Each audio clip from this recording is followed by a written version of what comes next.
Ada di antara nasihat Nabi Muhammad SAW setiap kali akhir bulan Sya'ban atau akhir bulan Rawati, ya, yang diceritakan oleh beliau dalam hadis Abu Hurairah. Nanti Bapak Ibu bisa buka di Sahih Bukhari dan Sahih Muslim. Pada setiap akhir Sya'ban itu Nabi Muhammad mengumpulkan para sahabat, ya. Kata beliau, yubashirukum ashabah biqudumi Ramadan. Rasul menyampaikan berita gembira tentang akan datangnya bulan Ramadan. Qad ja'akum syahrul Ramadan syahrul mubarakan fihi. Kataba alaikum siyamu, ya. Diwajibkan atas kalian untuk berpuasa. Tuftahu fihi abwabul jinan wa tughlaqu fihi abwabul jahim wa tughallu fihi syayatin fihi lailatun khairum min alfi syahrin man hurima khairaha faqad hurima khairan katsiran. Kata beliau, akan datang bulan Ramadan, bulan yang penuh barokah. Diwajibkan kepada kalian untuk berpuasa pada bulan Ramadan itu, karena pada bulan Ramadan itu pintu-pintu di surga dibuka. Hadis lain, pintu langit dibuka atau pintu rahmat dibuka. Maksudnya apa? Maksudnya pintu langit dibuka itu semua amalan kita, semua doa kita, semua hajat kita akan langsung sampai kepada Allah Subhanahu wa taala. Nah, kalau kita bermunajat, berdoa pada bulan Ramadan itu langsung diterima oleh Allah Subhanahu wa taala. Karena ini sifatnya langsung bertemu dengan Allah Subhanahu wa taala, maka tentu kalau Ramadan tiba nanti kita harus persiapkan tuh, ya. Untuk apa yang kira-kira ingin saya sampaikan, ya. Kalimat apa yang bisa saya berikan, amalan apa yang saya ingin bisa persembahkan di samping saum, ya. Kayak kita ketemu Pak Lurah, ya, ketemu Pak Camat, ketemu Bupati, ketemu Gubernur, ketemu Presiden tuh kita diundang. Nanti kita akan diberikan bantuan dan akan dikabulkan apa yang kita minta. Tuh, berita itu tuh menyenangkan buat kita. Lalu kita akan mempersiapkan diri.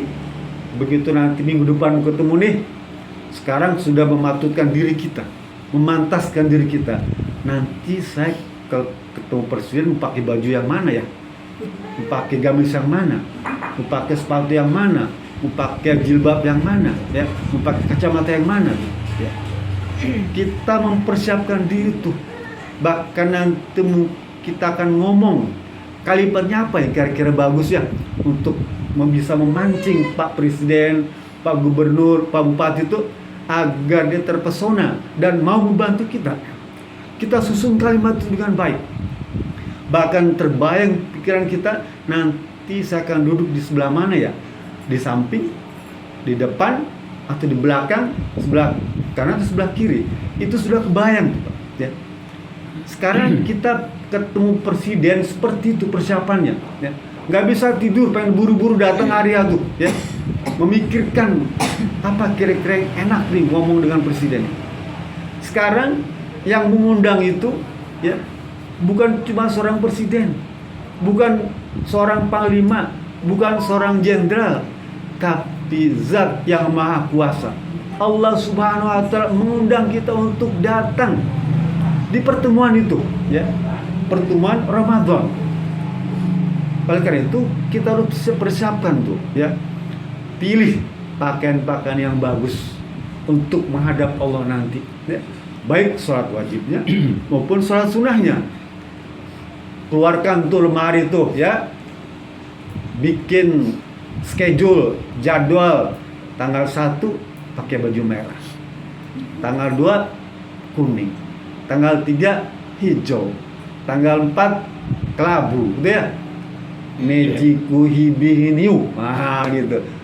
Disusun itu, ya, bagus. pakaian, ya. Terus apa kira-kira narasi doanya tuh, kalimatnya tuh dibikin, ya. Saya meminta ini, minta ini, boleh. Di samping doa yang sudah ada tuh ya, kita kan sudah punya koleksi sudah tuh, bisa ngambil dari buku, dari internet, dari guru, dari ustadz kan banyak tuh ya, boleh dibaca. Cuma kalau seorang saya begini, ya, yang bagus tuh hari pertama doa untuk diri kita pribadi tuh ya. Hari pertama tuh, malam pertama taraweh, minta pada Allah untuk kepentingan pribadi. Ya Rob, pertama, bahagiakanlah saya di dunia dan di akhirat. Yang kedua, angkatlah penyakit saya. Ya. Yang ketiga, tambahkanlah rezeki yang banyak. Ya, bukan berarti harus uang. Doa pada diri kita. Ya, hari pertama. Hari kedua, doa untuk istri, doa untuk suami. Ya, doakan supaya tambah harmonis lagi, ya, kehidupan rumah tangga ini. Bagi saudara atau yang suami istri sudah meninggal, doakan mereka tuh ya, untuk suami atau istri itu, ya, doakan mereka. Yang ketiga untuk ayah, hari ketiga tuh ayah, ibu, ya, doakan mereka semua. Kakek nenek sekalian tuh, orang tua yang ke atas, doakan, ya. Hari keempat atau kelima tuh adik kakak nih, doakan, ya, yang sudah meninggal tuh mungkin ada adiknya atau kakaknya atau sepupunya, doakan mereka, ya, doakan tuh, supaya mereka juga mendapatkan kebaikan dari kita, karena doanya mustajabah. Bayangkan langitnya dibuka tuh, bolong tuh, ya. Allah bilang, "Ud'uni astajib lakum." Salah satu la turaddu da'atuhum. Ada 3 golongan yang doanya tidak ditolak, ya. Siapa? As-shaim, ya, hatta iftir. Orang yang berpuasa sampai berbuka. Dari sahur sampai maghrib itu doanya mustajabah. Yang kedua, imam yang adil. Jadi orang yang berpuasa doanya mustajabah. Minta pada Allah Subhanahu wa taala agar dikabulkan. Hari kelima, hari keenam, anak cucu, ya. Ke bawah tuh, doakan anak kita supaya sukses sekolahnya, ya, supaya berhasil bekerjanya, tuh minta pada Allah Subhanahu wa taala. Dan anak kita tidak tahu kalau kita berdoa untuk anak kita, ya. Dan itu doa yang paling mustajabah. Da'watun li akhihil muslim bil ghaibi dhahri mustajabun. Doa dari seorang Islam kepada saudaranya yang tidak diketahui oleh dia, maka doanya mustajabah. Bayangkan, anak kita, dia tidak tahu kalau didoakan oleh kita, ya. Seperti kita nih, hari ini kita sukses, anggap saja sukses lah, ya, sukses lah. Rata-rata kan selesai SMA kan, rata-rata perguruan tinggi selesai, rata-rata bekerja, rata-rata berpenghasilan tetap. Artinya apa? Mereka sebenarnya sukses. Tahukah kita kesuksesan kita itu bukan semata-mata hanya karena kita, tapi karena doa orang tua kita, ya. Bisa kita bekerja, bisa kita di ladang, di kebun, di kantor, di sawah tuh, orang tua kita munajat pada Allah Subhanahu wa taala, ya. Bahkan ibu itu doanya nggak ada hijab, tidak terhalang. Seorang ibu, ya, doanya tidak terhijab, dia langsung pada Allah Subhanahu wa taala. Kalau dulu orang tua kita mendoakan kita, maka sekarang kitalah yang bergantian mendoakan anak-anak kita. Seperti doanya sahabat, ya. Allahumma inna nas'aluka rizqan halalan thayyiban, ya Rabb. Berikanlah kepada anak saya, cucu saya, adik saya, suami saya, istri saya itu rizki darimu yang halal dan baik. Wa in kana fis sama fadilna. Jika rezeki untuk anakku itu, ya, untuk cucuku itu, untuk adikku itu masih di atas langit sana, tolong kau turunkan, ya Rabb. Wa in kana fil ardi fahrijna. Jika rezeki untuk anakku itu masih di dasar bumi, ya Rabb, tolong kau angkat, ya Rabb. Wa in kana ba'idun faqribna. Jika rezeki untuk anakku, ya, itu masih jauh, ya, di ufuk timur sana, tolong kau dekatkan, ya Rabb. Minta tuh. Wa in kana haramun fatahhir, ya Rabb. Jika rezeki untuk anakku, cucuku, adikku, kakakku, suamiku, istriku itu masih dalam keadaan kotor, tolong kau sucikan ya Rob, tolong kau bersihkan ya Rob. Jangan bawa itu rezeki yang kotor, ya, yang bercampur dengan yang syubhat, apalagi yang haram. Tolong kau bersihkan Rob. Itu minta, ya, pada bulan-bulan Ramadan ini, karena doanya mustajabah, karena langit dibuka, karena surga dibuka, karena pintu surga dibuka, maka tiket untuk masuk surga itu begitu mudah, ya, tidak sulit untuk mendapatkan tiket surga, karena surganya dibuka oleh Allah Subhanahu Wa Taala, dan itu terjadi hanya pada bulan Ramadan. Yang kedua, Rasul bilang pintu neraka ditutup. Apa maksudnya? Sulit untuk kita membuat perbuatan-perbuatan yang buruk kalau dia memang berpuasa, ya. Kalau berpuasa susah tuh untuk melakukan perbuatan-perbuatan yang tercela, ya. Pak, Bu, orang yang berpuasa itu banyak ganjarannya, ya. Allah bilang dalam Qudsi, inna shoma li, puasa itu sesungguhnya aku yang memberikan ganjarannya, dan itu untukku, sehingga aku semaunya memberikannya tuh. Artinya banyak, karena banyaknya kebaikan, ganjaran, pahala pada diri kita, maka tentu syaitan akan berusaha mengambilnya. Ya, saya kasih ilustrasi. Kalau di komplek di sini ada rumah kaya, ya, rumah kaya mewah, banyak mobilnya tuh, banyak perhiasannya, ya, banyak emas batangannya, segala macam tuh. Tentu akan menjadi incaran para penjahat, ya. Pasti penjahat mengincar rumah itu untuk mendatangi rumah itu kan, untuk mencuri, mengambil, merampok dan sebagainya itu, karena dia punya harta yang banyak. Tapi kalau misalnya rumahnya nggak ada hartanya, nggak akan ada tuh yang merampok, mencuri, itu nggak mau dia. Ya. Buat apa dia bilang? Bahkan kadang-kadang rumah jelek itu jadi tempat sarang pencuri, ya. Orang yang berpuasa sesungguhnya orang yang kaya, orang yang memiliki harta yang banyak, orang yang memiliki emas batangan yang banyak, orang kaya. Sehingga syaitan berusaha untuk mencuri itu, ya. Mencuri, mengambil harta yang dimiliki orang-orang yang berpuasa. Berupa apa? Berupa pahala dan ganjaran. Dia pengen ambil tuh dengan cara menggoda, menggelincirkan agar puasanya tidak sungguh-sungguh, agar puasanya tidak imanan wahtisaban. Tuh pengen seperti itu. Karena kata Rasulullah SAW, khamsatun la yafturna shaum, ada 5 perkara yang bisa menggugurkan pahala puasa. Puasanya sah, ya, sah, tapi dia tidak dapat pahala tuh, ya. Nihil. Apa yang menyebabkan puasa kita tidak berpahala? Yang pertama, al-kadzib, dusta. Lah syaitan ini paling seneng ngegoda kita supaya ngebohong. Ya, di minggu bohong, udah bohongin aja sih. Jadi pejabat bohongin aja rakyat mah, kan gitu ya.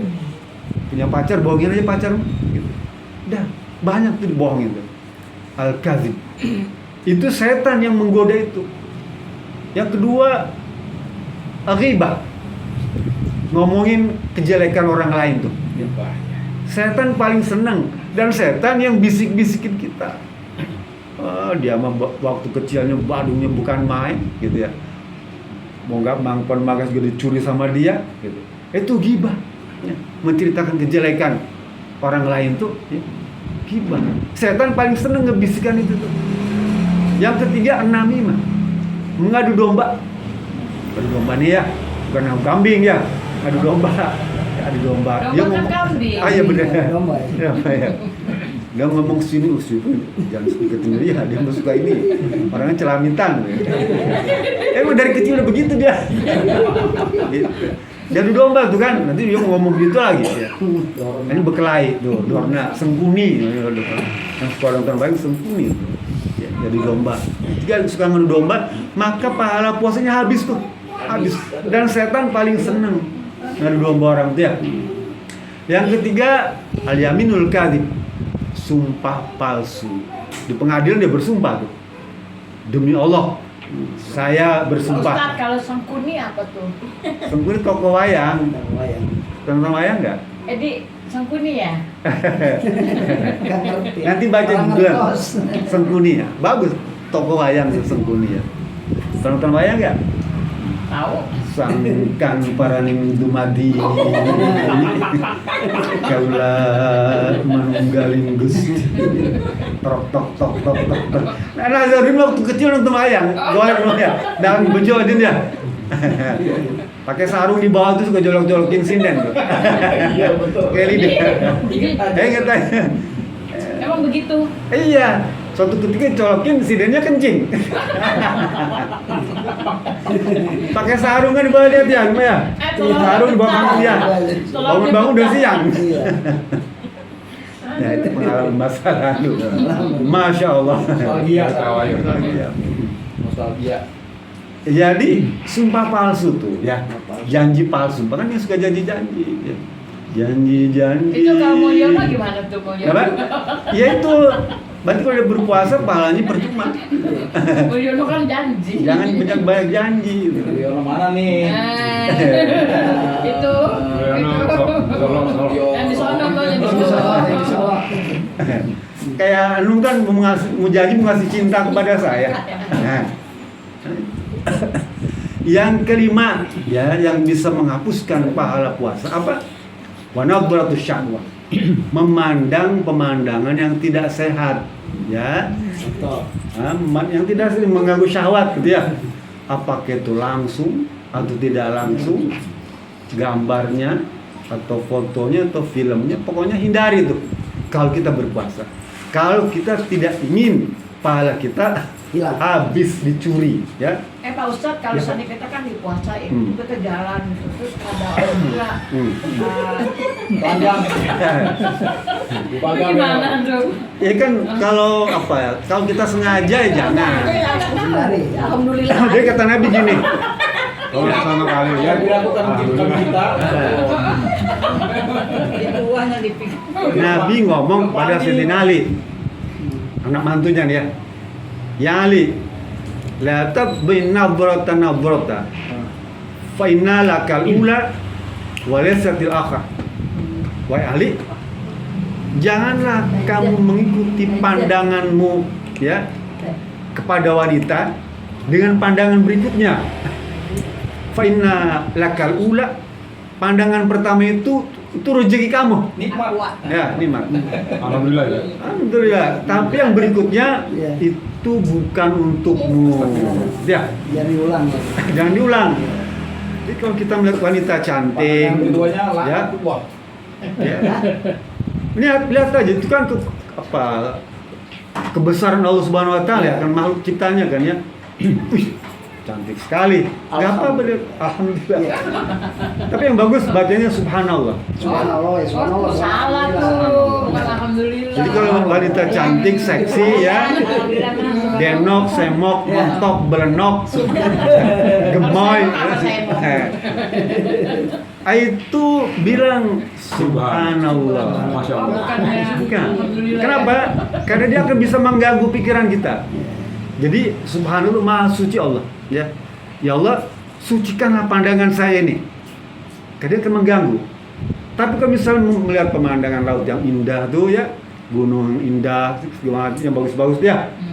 Masya Allah. Tuh, bisa bedakan ya? Kan kita tidak mengganggu pikiran kita kan? Ya. Kalau ngeliat bunga, Masya Allah. Masya Allah. Masya Allah. Kalau ngeliat perempuan bohai, Alhamdulillah. Subhanallah. Oh subhanallah. Subhanallah. Sama begitu lihat laki-laki matu juga subhanallah. Oh laki-laki perempuan Bukan, juga ya. jangan. Sama. Pokoknya yang ada syahwat, ada sir ya, kan mengganggu kolbu kan. Ya. Boleh tutup mata gini, tapi jangan subhanallah. Walhamdulillah. Wala ilaha illallah. Wallahu akbar. Wala haula kepanjangan. Habis tuh. Subhanallah, kapan dapat begitu? Iya. Jadi kalau yang kira-kira bakal mengganggu baca subhanallah. Tapi kalau merupakan kebesaran ilahi, baca Masya Masya Allah. Allah. Ya. Yang ketiga, ini juga nih. Kalau Ramadan tiba, itu setan diikat, ya. Tadi surga dibuka pintunya, neraka ditutup pintunya, setan dibelenggu atau diikat. Maksudnya apa? Maksudnya kita tidak boleh mendekati tempat-tempat yang punya potensi ada setan di sana. Ya, jangan sengaja ke diskotik, ya, atau ke kafe, atau ke pub, ya, atau tempat-tempat perjudian, atau tempat-tempat kemaksiatan. Karena di sana sarangnya setan. Ya. Kan suruh diikat, artinya apa? Kita jangan ke sana. Jangan ke sana. Udah, selama Ramadan ini saya pengen di rumah. Saya pengen ibadah. Sekarang kita udah tua begini ya, maaf ya. Maaf sekali. Jalan-jalan jauh juga kita nggak kuat. Iya. Minta temenin anak nih traveling misal ke Korea, ya. Dia nggak mau juga lama-lama. Ya, paling cuma antar sampai airport. Kesannya suruh sendiri. Ya. Jauh-jauh juga kita nggak kuat. Paling tahan 3 hari. Piknik traveling paling 3 hari udah kuat. Selebihnya udah enggak. Makanan di tempat kulineran itu ya terbatas. Kita makan juga paling aman buat kita aja. Ya, buah-buahan paling gitu. Ya. Kue-kue ringan. Suruh makan berat, makan steak udah nggak berani. Berat. Makan gula-gula udah nggak berani. Ya. Artinya apa? Sebenarnya kita sudah mesti dikurangi itu, ya. Ya. Karena harus bilang Akmaru ummati baina sittin wa sab'in. Usia umur umatku itu rata-rata antara 60 sampai 70 tahun, ya. Wa qala zalika, ya. Sedikit sekali yang lebih dari itu, ya juzu qala zalik. Sedikit sekali yang lebih daripada umur 70 tahun. Ada, tapi tidak banyak yang ada. Begitu yang kurang. Yang kurang juga ada, tapi tidak banyak. Yang banyak itu antara 60 sampai 70 tahun. Artinya apa? Kalau begitu, kalau saya sudah misalnya 66 tahun, ya, kalau batas usia Nabi 63, udah lewat kan? Kalau gitu batas hadis Nabi 70 tahun, tinggal 4 tahun lagi kan? Iya. Kan 4 tahun tidak lama ya. Sekarang ngambil S1, selesai dia. Anak kita masuk S1, selesai sarjana kita udah nggak ada. 70 tahun kan ya. Tapi tetap kita minta pada Allah agar umur kita dipanjangkan. Supaya apa? Supaya kita bisa beribadah pada tahun berikutnya. Supaya kita bisa tadarus Al-Quran lagi tuh, ya. Kan kita punya grup tadarus nih. Ya Rob, pengen kita tadarus lagi nih. Pengen tarawih bersama nih, ya. Ada anak bertanya pada bapaknya, buat apa berlapar-lapar puasa? Kan sebagai apa ya, mengingatkan kita lapar dalam rangka merendahkan hati kita di hadapan Allah Subhanahu Wa Taala. Ya, tarawih nanti nih, ya, tadarus kita ini kan dalam rangka memahami kitab suci. Ya, tarawih kita mendekatkan diri pada ilahi. Jadi baca Quran selama Ramadan ini, Pak ya, itu luar biasa. Ganjarannya per huruf. Ya. Man qara harfin minal Quran, setiap yang baca Quran per huruf ganjarannya, bukan per ayat, bukan per surat, tidak, per huruf. Oleh karena itu baca hurufnya yang bagus. Satu huruf itu diganjar 10 sampai 700, bahkan lebih selama Ramadan itu. Sehingga perbanyaklah baca Quran. Ya. Imam Al-Aswad, ya, menghatamkan Quran selama Ramadan itu 2 hari sekali. 2 hari sekali khatam Quran. Imam Aswad. Imam Qatadah menghatamkan Quran selama Ramadan itu 3 hari sekali. Ya, 3 hari sekali khatam Quran dia. Kita berapa kali sekali, Mak? Ya. 2 bulan, 3 bulan. Baru khatam. Imam Syafi'i. Ya. Imam Syafi'i khatam Quran selama Ramadan 60 kali. Ya. Saya punya pengalaman waktu haji, Pak. Itu saya udah lalu. Ya, waktu haji itu saya memang fokus baca Quran. Alhamdulillah 4 hari khatam. Jadi selama 40 hari itu 10 kali khatam. Selama 40 hari haji itu 10 kali khatam. Ya lebih kecil daripada Imam Qatadah. Qatadah kan 3 hari sekali khatam. Saya 4 hari sekali ya khatam Quran waktu ibadah haji itu. Fokus ya. Bahkan Amr bin Qais dia ini pengusaha besar, Pak. Punya toko banyak. Selama Ramadan dia tutup tokonya khusus baca Quran. Baca Quran, Pak. Ya. Kemudian Zubayd al-Yumani, Imam Zubayd al-Yumani itu dia selama Ramadan dia kumpulkan sahabat-sahabatnya itu, Pak. Dia beliin Quran. Tuh, bagiin Qurannya, ya, baca bareng-bareng. Tuh. Di rumahnya tuh, di majlis dia tuh belikan Quran, kumpulin teman-temannya semua, tetangganya, kerabatnya tuh, yuk kita baca Quran bareng-bareng selama Ramadan. Tuh. Sufyan As-Tsauri, terkenal, orang terkenal semua. Sufyan As-Tsauri selama bulan Ramadan dia hentikan ibadah-ibadah sunnah yang lainnya, Pak. Sholat sunnah itu dia berhenti. Ya. Dia fokus selama Ramadan hanya baca Quran. Itu.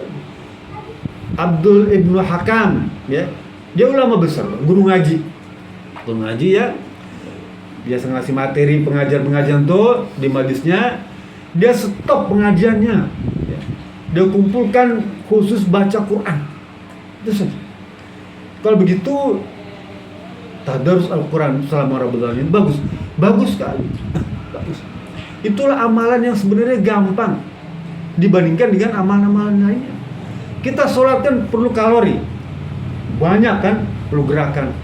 Kalau Quran kan cuma mungkin bisa sambil duduk, bisa sambil jalan, bisa sambil ngopi, bisa sambil pakai baju, bisa sambil masak kalau hafal kan. Baca Quran, ya. Kan itu amalan paling sederhana. Allah nih kasih kemudahan kita untuk mendulang amal selama Ramadan dengan amalan yang ringan-ringan, tidak berat, ya. Oleh karena itu kesempatan nih. Waduh, saya belum bisa bacanya. Rasul bilang gini, man qara Quran tata'fa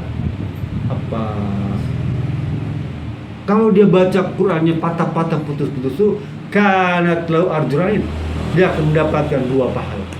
Pahala membacanya dan pahala belajarnya. Jika teman-teman kita nih baca Qurannya masih lambat, ya, masih patah-patah, maka dia mendapatkan 2 ganjaran. Uang dia mau baca dia udah senang. Allah tuh mau baca dia sudah senang. Ya. Pak, kayak saya dong.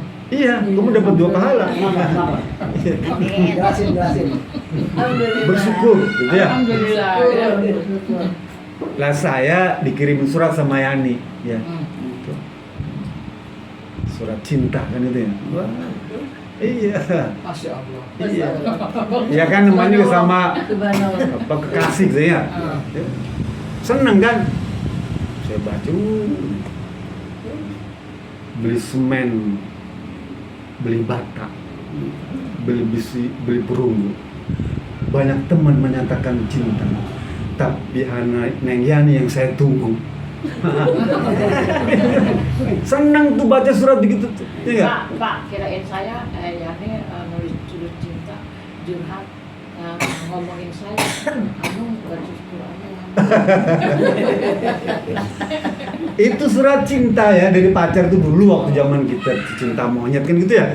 Ya, Jamila apa? Cinta ya? Iya. Sampai dulu maka dikasih wangi tuh ya. Kasih wangi-wangi kan ada gambar-gambar daun semanggi itu ya, yang merah-merah tuh. Wih, gitu. Jampe-jampe begitu kan. Iya, abrakadabra. Simpan di bukuan itu ya. Senang. Tuh dibuka lagi, dibaca lagi. Kan yang menyentuh kolbu kan itu. Senang tuh. Saking senangnya ditempel tuh di dinding. Iya, benar. Di dinding tempel. Kebayang-bayang. Saya jajarin. Waktu bulan Juni dia ngirim surat ini. Bulan Juli ini. Bulan September itu dia jajarin sampai 12 surat tuh dijajarin tuh. Lah, itu baru surat dari pacar, kekasih. Ini surat dari Allah Subhanahu wa taala, zat yang kita kasih, bahkan dia mengasihi kita. Kenapa kita mau baca? Ya, Salah ya. di depan mata. Wong surat pacar aja kita baca berkali-kali, berulang-ulang, gak bosan-bosan kan? Ya, ulang lagi, ulang lagi. Lah, Quran surat dari Allah Subhanahu wa taala. Kenapa kita nggak baca?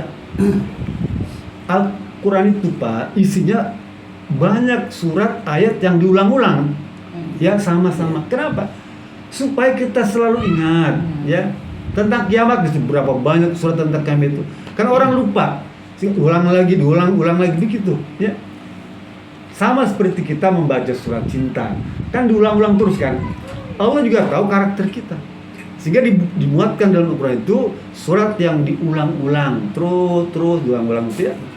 Sehingga Bapak jangan bosan kalau ketemu surat yang itu lagi ya. Baca itu lagi. Termasuk juga kalau kita selesai khatam tuh balik lagi. Kata Rasulullah SAW hadis gini, ketika ditanya, ya Rasulullah, dulu nih diamalin ayudkhulunal jannah wa yubayyidun minan nar. Ya Rasulullah, ajarkan kepadaku tentang amalan yang bisa memasukkan ke dalam surga dan menjauhkanku dari neraka. Rasul jawab, al-halu al-murtahil. Sahabat tanya, ya Rasul, apa itu halu murtahil itu? Rasul bilang, ashabul Quran, ya, daraba fi awal Quran apa ila akhiri wal akhiri awalihi, ya. Kullama hal irtahala. Sahabat nggak ngerti juga tentang halu murtahil itu ya. Lalu terangkan, halu murtahil itu begini. Orang-orang yang senang baca Quran, dia baca dari awal hingga akhir, atau dari akhir hingga awal. Kalau dia selesai, dia balik lagi. Paham nggak ya? Jadi baca Quran itu tidak harus dari juz 1 sampai juz 30, ya. Kita boleh dari juz 30. Kan waktu kecil kita baca juz amat ya. Juz 30 kan? Bahkan dari belakang kan? Surat Anas dulu ya. Anas, Al-Falaq, Al-Ikhlas tuh terus ke atas kan? Mundur kan? Iya. Boleh nggak gitu? Boleh. Boleh. Ya, boleh. Jadi sekarang misalnya Yani ngasih kita juz 10 sampai 11 ya. Nanti juz 30, juz 9, 30. Begitu nggak apa-apa. Jadi harus berurutan di 1 sampai 30 enggak. Bolak-balik boleh. Kenapa? Karena Rasul memberikan contoh itu semua. Ya. Jadi kalau nanti misalnya ada yang ikut lagi, ya, kalau kebetulan dikasih tugasnya berbeda dengan keinginan kita, nggak apa-apa. Yang penting selesai 30 juz. Dan kalau selesai 30 juz, mulai lagi, tapi bilang balik lagi, ya. Mulai dari mana lagi terserah, ya. Begitu ulang lagi. Seperti matahari kan tidak pernah bosan menyinari kita kan? Iya. Apakah matahari mengeluh? Memanaskan diri kita kan enggak. Kita pun nggak boleh mengeluh dengan baca Quran. Karena di sanalah letak ganjarannya, letak pahalanya, letak hadiahnya yang Allah berikan. Rasul bilang, khairul a'mal adwamuhu wa in qalla. Sebaik-baik amal itu yang dikerjakan secara terus-menerus sekalipun sedikit. Ya. Jadi kalaupun kita misalnya cuma bisa baca satu hari cuma satu ayat nggak apa-apa, ya. Satu ayat nggak apa-apa. Yang penting pokoknya selesai berapa aja gitu ya.